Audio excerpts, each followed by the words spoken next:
नमस्कार, मैं अविनाश काकड़े, किसान सेवा संघ से। आज मैं अपने स्वयं के बारे में बात करना चाहता हूँ। स्वयं मतलब पूरे हम लोग उसके बारे में बात करना चाहते हैं कि हम कब समझेंगे, व्यवस्था को कब समझेंगे, गलतियाँ कब समझेंगे, इस देश में सुधार की प्रक्रिया को कब समझेंगे। नहीं समझते हम, तो उसका परिणाम जो हो रहा है वो हम भुगत रहे हैं। मैं एक शायर का शेर है कि सोच बदलो तो सितारे बदलेंगे, कि सोच बदलो तो सितारे बदलेंगे, नज़र बदलो तो नज़ारे बदलेंगे, समझ बदल दो तो समा बदल जाएगा। हमको अगर समा बदलना होगा तो अब हमें समझना ही पड़ेगा, उसके बिना कोई उपाय नहीं है। जैसे हम देखते हैं कि सरकारी दवाखानों में अव्यवस्था होती है, और अव्यवस्था होती है, पेशेंट को ट्रीटमेंट ठीक से नहीं मिलती, पेशेंट की दुरावस्था होती है, पेशेंट मर जाता है कभी कभी। हम क्या करते हैं, रेसिडेंशियल डॉक्टरों को मारना शुरू कर देते हैं, उसमें मारपीट मचा देते हैं। तो जनता किससे लड़ती है? डॉक्टरों से लड़ती है। मगर दोष किसका है कि कितने पेशेंट के पीछे कितने डॉक्टर होने चाहिए, कितने लोगों के पीछे कितना व्यवस्था होनी चाहिए, कितनी मेडिसिन होनी चाहिए, ये करने का काम किसका होता है? तो ये सरकारों का काम होता है।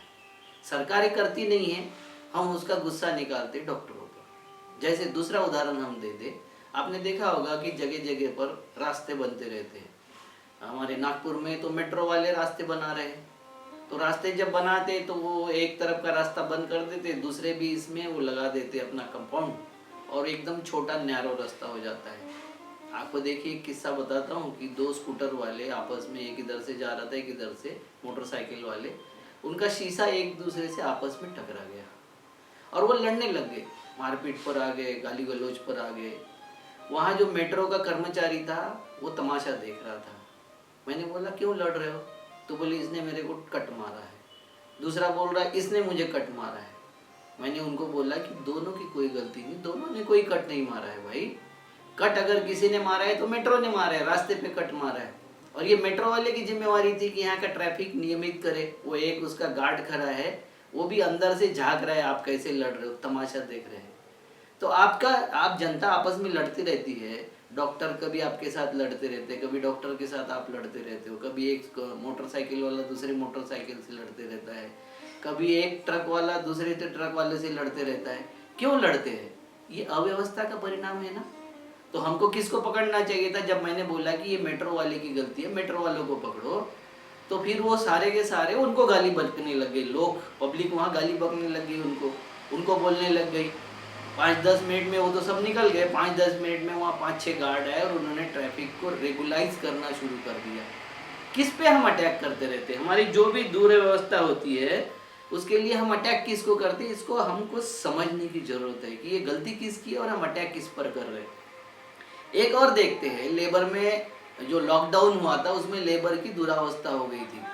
हम बहुत सारे लोग उनको गाली बक रहे थे कि मालिकों ने कुछ नहीं किया। हम सरकारी महकमे को गाली बक रहे थे कि उन्होंने कुछ नहीं दिया, उन्होंने ये नहीं किया, उन्होंने वो नहीं किया। गलती किसकी है आपको पता है? आपको ये पक्का पता है कि अगर वो सरकारी आदेश आता कि कोई भी कलेक्टर अपने यहाँ से लेबर मूवमेंट नहीं होना चाहिए, इसलिए हर मूवमेंट लेबर को रहने की और खाने पीने की सुविधा देने का काम कलेक्टर का होगा। अगर कलेक्टर ये काम नहीं करेगा तो कलेक्टर नप जाएगा। ये अगर आदेश ऊपर से आता तो ये होता क्या? मगर हम उस व्यवस्था को गाली बक रहे। जाते जाते हमारे एक्सीडेंट हो गए, हम ट्रक वालों को गाली बक रहे। जाते जाते हमारे जो भी लूटपाट हो गई कई जगह पर, हम उस पर लूटपाट करने वाले को गाली बक रहे। मगर अव्यवस्था जिसने फैलाया, जिसने नियोजन नहीं किया, उसके ऊपर हमारा कोई रोष नहीं है, उसके ऊपर हमारा कोई शब्द नहीं है, हम बोलते नहीं है।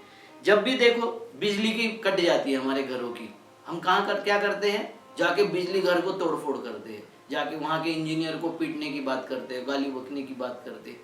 भैया आपको बिजली देने की जिम्मेवारी किसकी है? उनकी नहीं है। वो अपनी नौकरी कर रहे हैं, वो नौकरी में उनको, जब उनको ये पता चलेगा कि मैं अगर मेरा काम प्रामाणिकता से नहीं करूँगा तो मुझे पनिशमेंट होगी, मुझे कोई बचाने वाला नहीं है, तो उसकी कोई औकात नहीं है कि अपना काम वो प्रामाणिकता से न करे। ये औकात नहीं है उसकी। मगर जब उसका काम प्रामाणिकता के करने के लिए उसको प्राइज नहीं मिलता है, उसको इसलिए प्राइज मिलता है कि वो किसी की सुने, वो किसी की बात संतुष्टि करे, वो उसको पैसा पहुंचाए, वो उसको उनके गिफ्ट पहुंचाए, वो उसको संतुष्ट रखे, तो उसके लिए वो काम करता है। आपके लिए वो काम नहीं करता और आप रोष उस पे उतारते हो। मुझे एक किस्सा याद है कि एक सांसद था, वो सांसद के पीए से ऐसी मेरी चर्चा हुई, और बड़ा सांसद था वो, सांसद केंद्रीय मंत्री भी रहा कई बार। मैंने उसके पीए को पूछा कि भैया मैंने यहाँ सुना है कि सांसद तो बहुत अच्छा है, तू तू बहुत नालायक है, तुम अच्छा काम नहीं करते हो। सांसद बताता है कि 50,000 रुपए दे दो और आप उसको 5,000 रुपए देते हो और घुमाते रहते हो। सांसद बताता है इसके लिए नौकरी का बंदोबस्त कर दो, इसके लिए फोन कर दो, उसके लिए चिट्ठी लिख दो, आप वो करते नहीं हो और उसको घुमाते रहते हो। वो बोला, अविनाश जी भाई मैं तो सांसद जो बताता है वही करता हूँ। सवाल ये है कि सांसद मुझे बताता है 50,000 रुपए, उनके सामने बताता है 50,000 रुपए देना, और मुझे इशारे में पता है कि उसको 5,000 में निपटा देना है और उसको घुमाते रहना है। मैं वही काम करूंगा, मैं तो नौकर सांसद का हूँ, मैं आपका नौकर नहीं हूँ। और मुझ जैसे अनपढ़ को, 10वीं पास 12वीं पास व्यक्ति को जब वो 70-80 हजार रुपए पेमेंट देता तो इसी बात का देता है कि उसका झूठ मैं अपने ऊपर लेते रहूं और मैं खुद गाली खाते रहूं, इसीलिए देता है। तो ये बात समझने की जरूरत है कि वो पीए आपका सर्वेंट नहीं है, पीए वो सांसद का सर्वेंट था, वो मंत्री का सर्वेंट था, वो सांसद आपका सर्वेंट है। हम उस पर रोष नहीं व्यक्त करते। हम कई नेताओं को देखे हैं कि हम बोलते हैं नेता बहुत अच्छा है मगर उसके आसपास की कोठरी अच्छी नहीं है, नेता बहुत अच्छा है मगर आसपास वाले सलाहकार अच्छे नहीं है। जब तक नेता जैसा नहीं होता वैसा ही उसके कर्मचारी होते हैं। किसी भी नेता को, कितना भी बेईमान नेता हो, उसको ईमानदार पीए चाहिए, ईमानदार बेटा और ईमानदार बीवी चाहिए। आपने कभी नहीं देखा होगा कि दुनिया का सबसे बेईमान आदमी ये बोलता होगा कि मुझे मेरा पीए भी बेईमान चाहिए और मुझे बीवी भी बेईमान चाहिए और मेरे बेटे भी बेईमानी करे तो मुझे कोई आपत्ति नहीं है। ऐसा कोई नहीं बोलता, ये आपको पता है। उसके बाद में आप देख लो महसूल विभाग, जो रेवेन्यू डिपार्टमेंट है, रेवेन्यू डिपार्टमेंट में पटवारी बिना पैसे लिए काम नहीं करते। कोई काम झंझट आपके लगाए बिना सर्वेयर सर्वे नहीं करते। सर्वेयर आता है, एक बार अलग जगह से बाउंड्री गिनता है, दूसरी जगह अलग बाउंड्री गिनता है और दोनों के आपके आपस में झगड़े लगा देता है। महसूल वाले भी यही काम करते, पुलिस वाले भी यही काम करते। क्यों करते ये काम? क्योंकि आपके पीछे लगाए हुए ये शैतान लोग हैं, ये आपके पीछे लगाए हुए भूत है, और ये भूत पंचभूत है। ये किसानों के पीछे तो विशेष तौर से ये भूत लगाए जाते हैं कि आप आपके इसमें व्यस्त रहे, जहां उंगली उठाना चाहिए, जहां से सॉल्यूशन मिल सकता है। जो लोग ये सॉल्यूशन नहीं दे रहे हैं क्योंकि आप उसमें व्यस्त रहे और उनकी तरफ उंगली ना करें, हम उसी की तरफ लगे रहते हैं। इसको बहुत ज्यादा समझने की जरूरत है। अब देख लो कि सरकारी नीतियों में खामियां कोई गिनाता है, जैसा मैंने बोल दिया कि ये होना चाहिए था, ऐसा होना चाहिए था। जब हमारे देश में 30 जनवरी को कोरोना का पहला पेशेंट आया तो हमारे हॉस्पिटलों में, ये जो एयरपोर्ट थे, एयरपोर्टों पर क्वारंटाइन सेंटर बनने चाहिए थे। वहीं अगर उनको क्वारंटाइन करते तो देश में इतनी इकोनॉमी नहीं टूटती और देश की इतनी बुरी अवस्था नहीं होती, गरीबों को पैदल नहीं चलना पड़ता, गरीब ऐसे दुर्घटनाओं में नहीं मरते और भूखमरी नहीं पैदा होती। ये जब बताया तो भक्त लोग हमारे ऊपर टूट के आते हैं और ये बताते हैं कि भाई उसने तो बहुत अच्छा किया, पूरे दुनिया में जब नहीं हुआ था लॉकडाउन उस वक्त इसने लॉकडाउन किया। भैया हमारा देश पूर्व का देश है, हम विकसनशील देश है। हमको इटली जैसा, लंदन जैसा, अमेरिका जैसा लॉकडाउन पुराता नहीं था।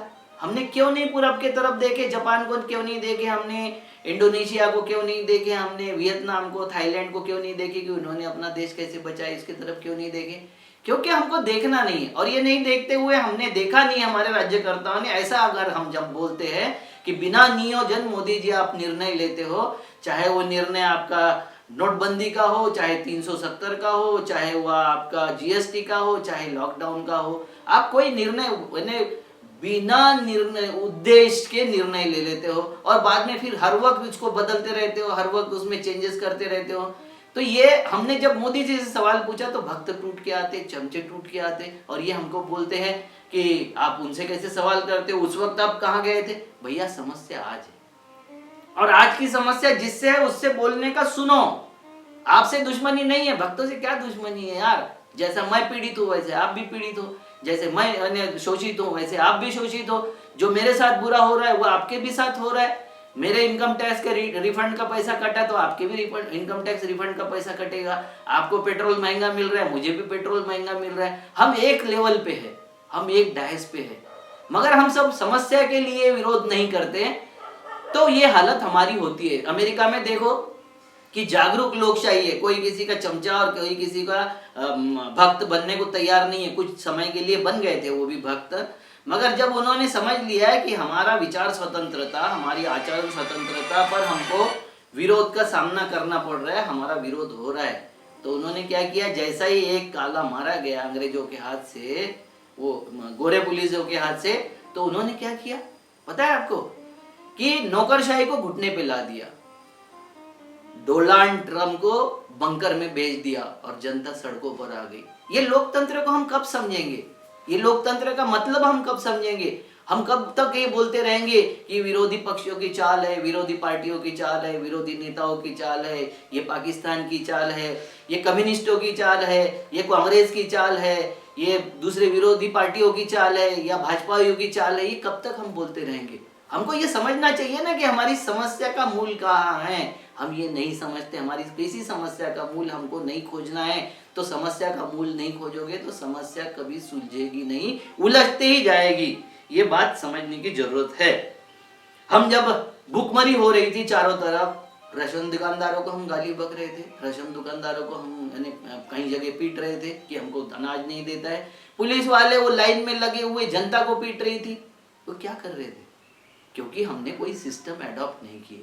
सारी जगह अनारकी फैली हुई है, कहीं अनाज है तो हम उसको बांटने को तैयार नहीं, कहीं बांटने वाले तैयार है तो वहां लाइन लगाने को हम तैयार नहीं है, ठीक से व्यवस्था करने को तैयार नहीं।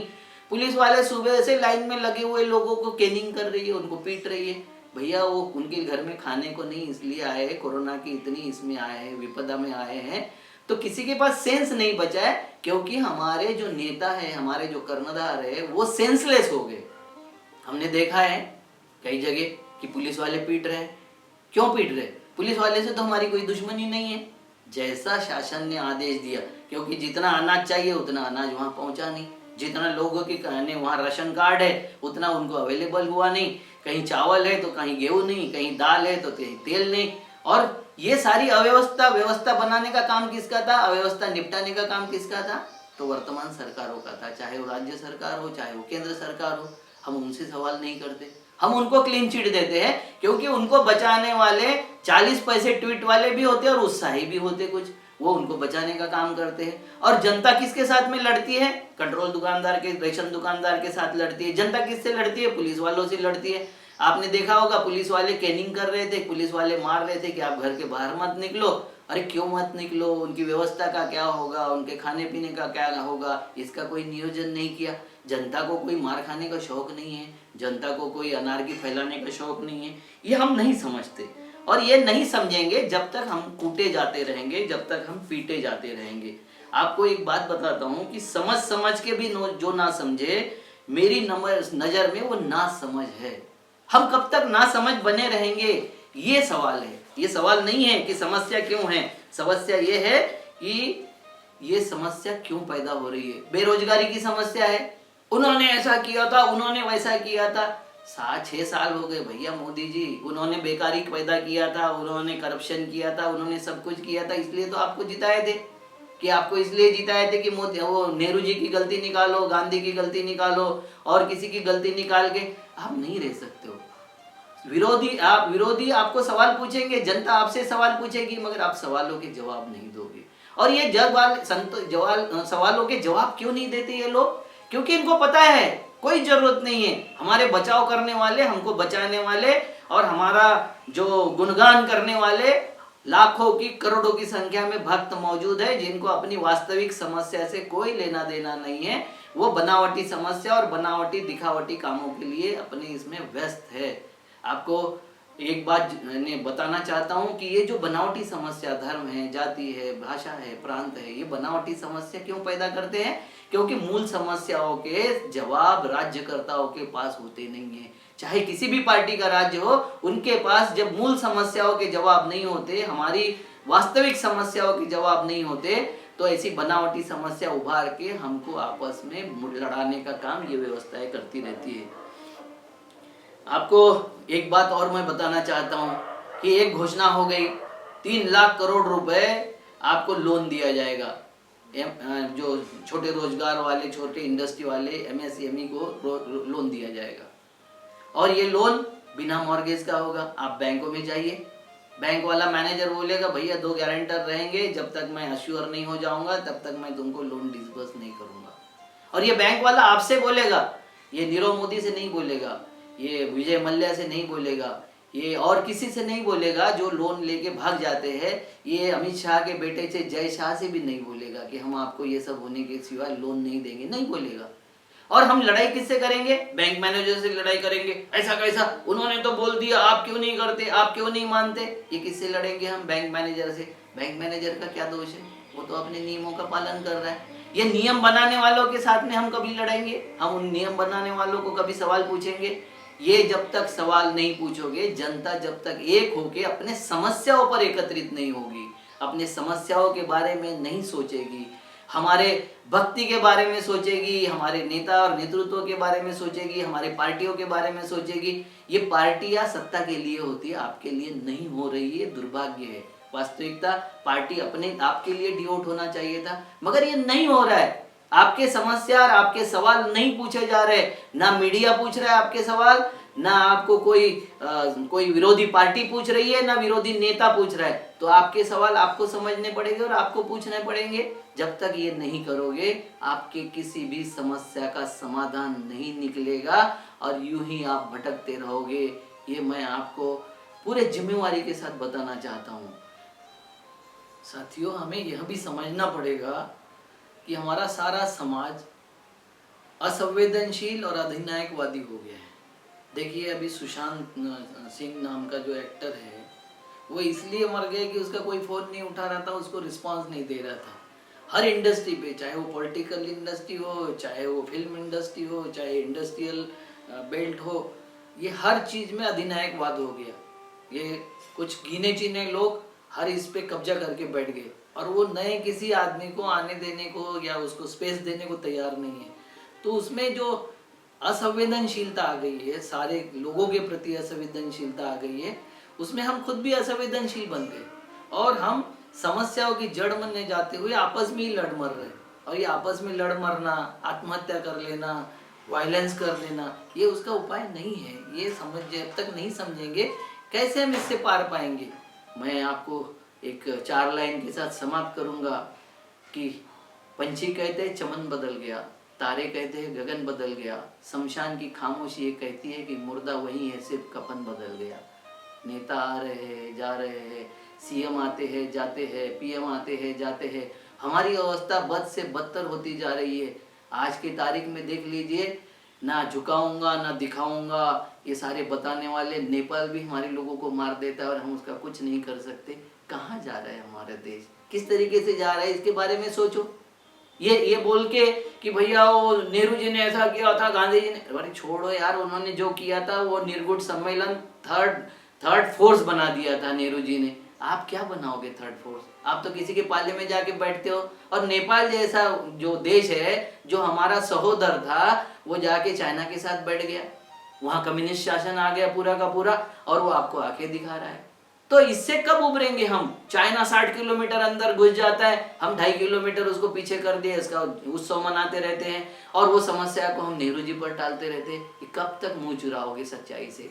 कब तक मुंह छुपाते रहोगे सच्चाई से? और ये उनका दोष नहीं है, मैं बिल्कुल नहीं बोलता कि ये भाजपा का दोष है, ये संघियों का दोष है, ये मोदी जी का दोष है। ये हमारा दोष है कि हम नहीं समझ रहे। नमस्कार।